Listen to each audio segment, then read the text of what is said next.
were leaked in the 2020 WASSCE from various distribution points to online platforms with hundreds of people awaiting supply of the leaked questions. Presenting its findings at a virtual launch, Executive Director Kofi Asare attributed the shortcomings to poor supervision as well as the activities of some unscrupulous officials working with police cover. Now, there are a lot of rogue websites and Facebook pages and Telegram pages, but the most prominent one was called the Hot Stitch platform. Hot Stitch is actually on Telegram, and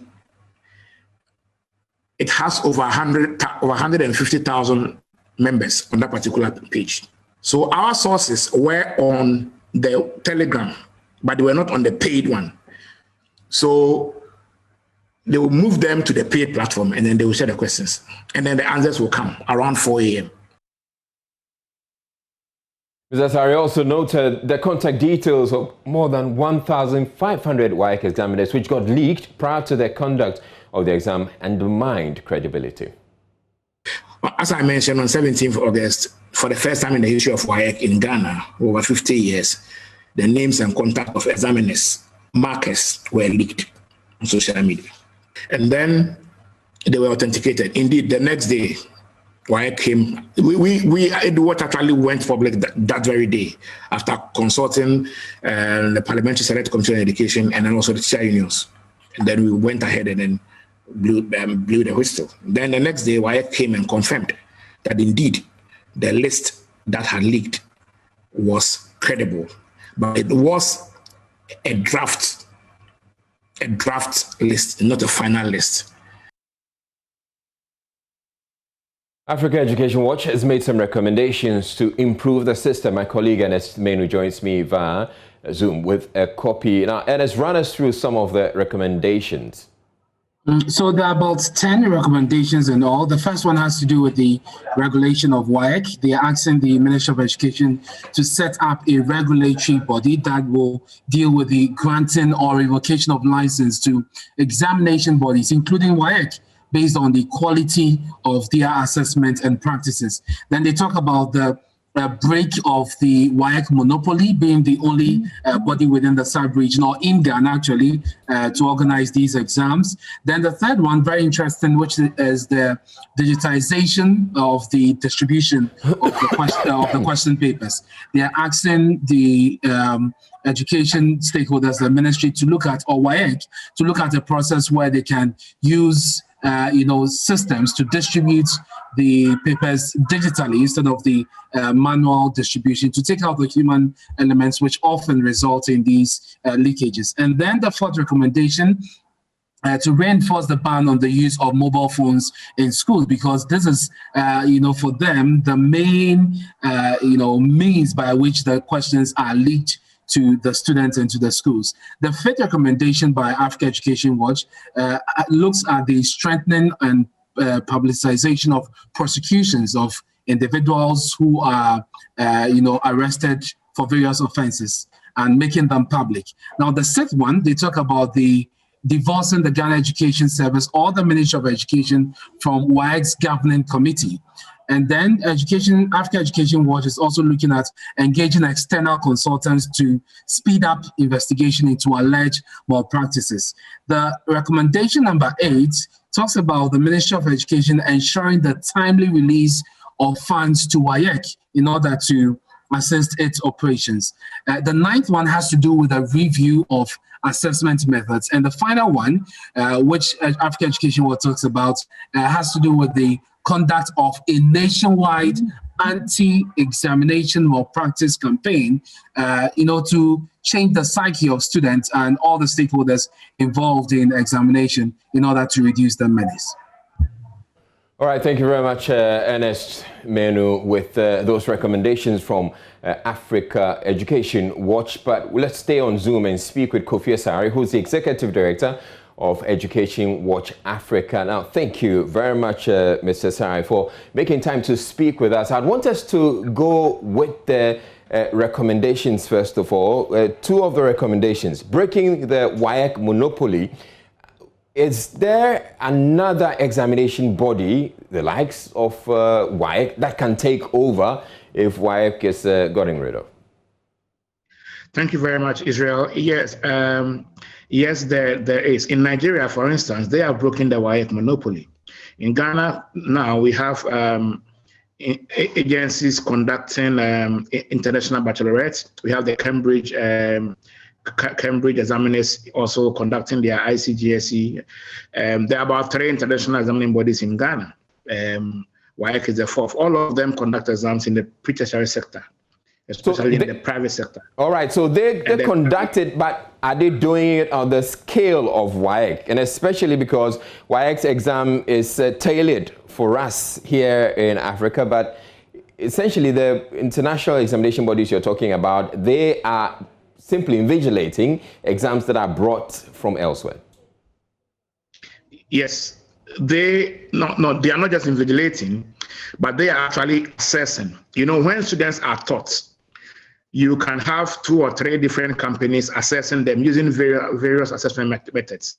WAEC will normally use the recall, asking you questions about what you have been taught, and they reproduce what you were taught to show that you have achieved a particular learning outcome. There are other methods where you have to actually practically demonstrate what you have taught. So instead of asking the person 1 + 1 is equal to what, you actually ask the person to participate in an activity that will enable you assess the person's understanding of what 1 + 1 is. So there are various assessment methods. We are overly used to the test-based method, which WAEC uses. But there are several others which, even when you have the questions, it may not even help you in any way.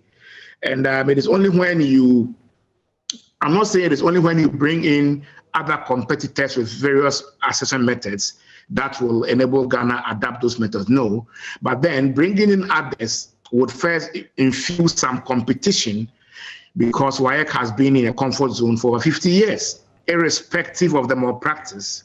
WAEC is the referee, they are the player, they are the coach. They investigate themselves, they clear themselves, and they actually certify themselves.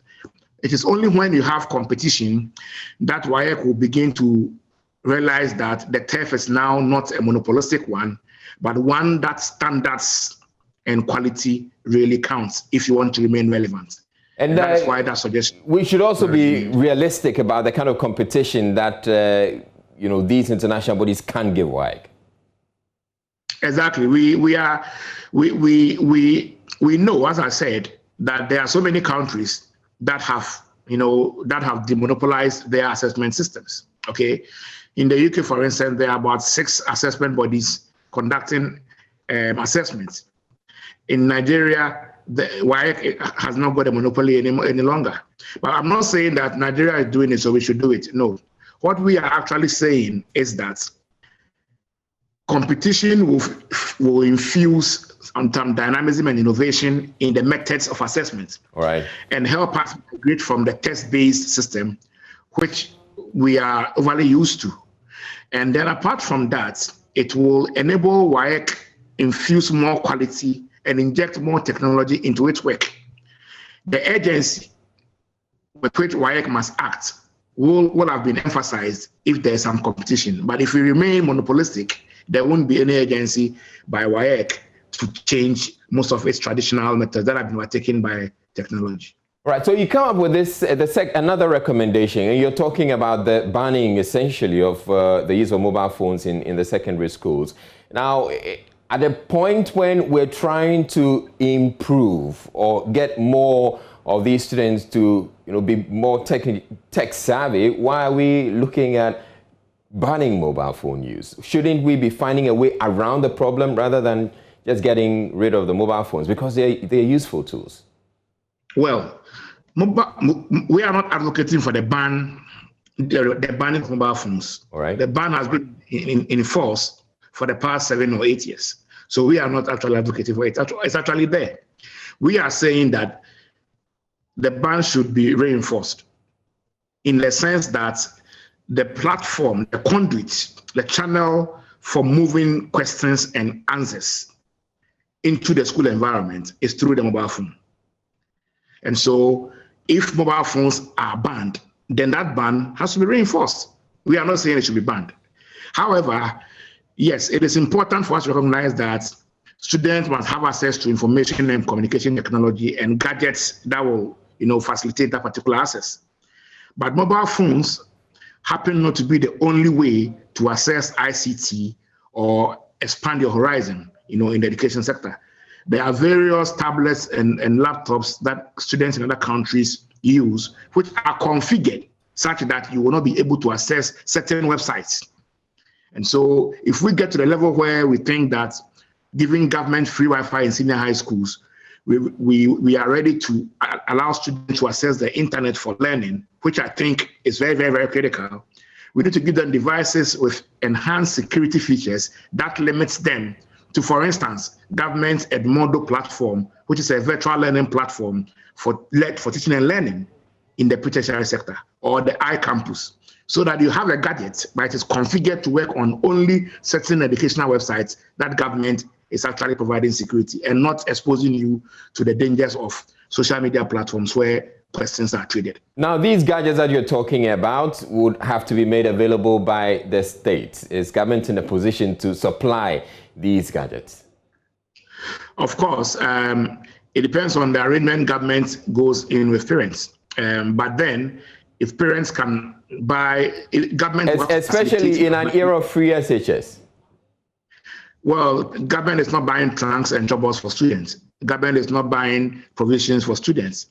So there are so many things government is not buying. And so perhaps government can look at encouraging parents to buy a particular customized product, which the ministry will facilitate its availability. And then make provision for students who genuinely cannot afford. So that you can go for one at a school if you cannot afford.